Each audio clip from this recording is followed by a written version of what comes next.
Faith, by definition, is complete trust or confidence in someone or something.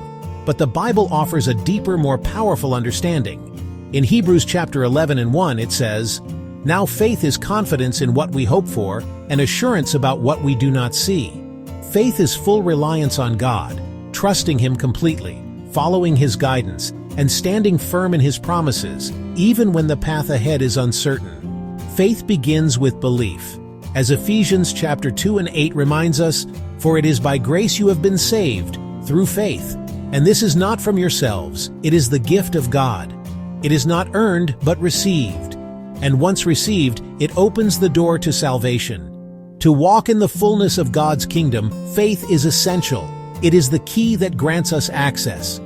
We must believe that God is who He says He is, and that as His image bearers, we carry the authority to do what He has called us to do: heal the sick, cast out demons, and even raise the dead.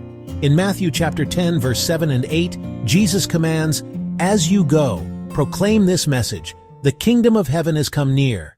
Heal the sick, raise the dead, cleanse those who have leprosy, drive out demons. Freely you have received, freely give." We reflect Jesus, empowered to do what He did.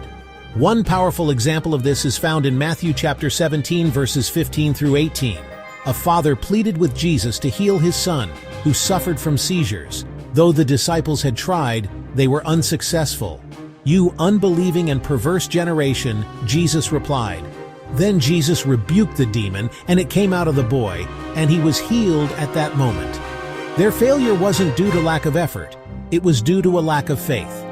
This reminds us that spiritual authority operates through belief. Faith is not always easy.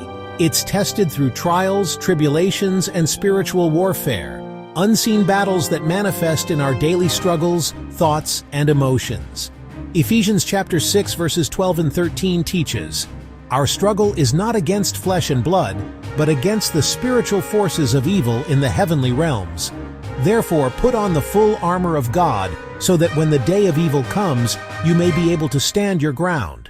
Faith anchors us so that we can stand firm even in the face of adversity. James chapter 1 verses 2 and 4 encourages us to see our trials differently. "Consider it pure joy whenever you face trials of many kinds, because you know that the testing of your faith produces perseverance." Storms will come, but with faith, they are not setbacks.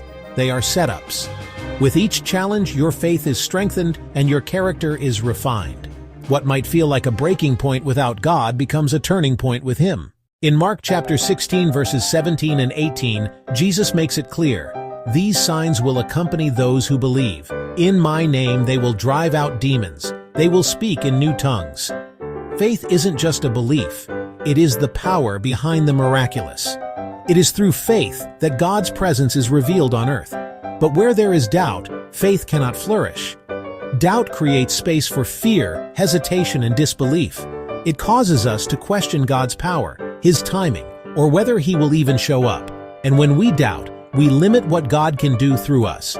Faith requires confidence. Doubt is a thief that tries to rob us of that trust.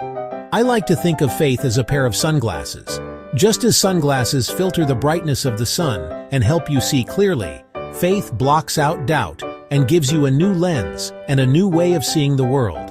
Through the lens of faith, challenges become opportunities, pain becomes purpose, and every obstacle is seen as a step closer to your calling.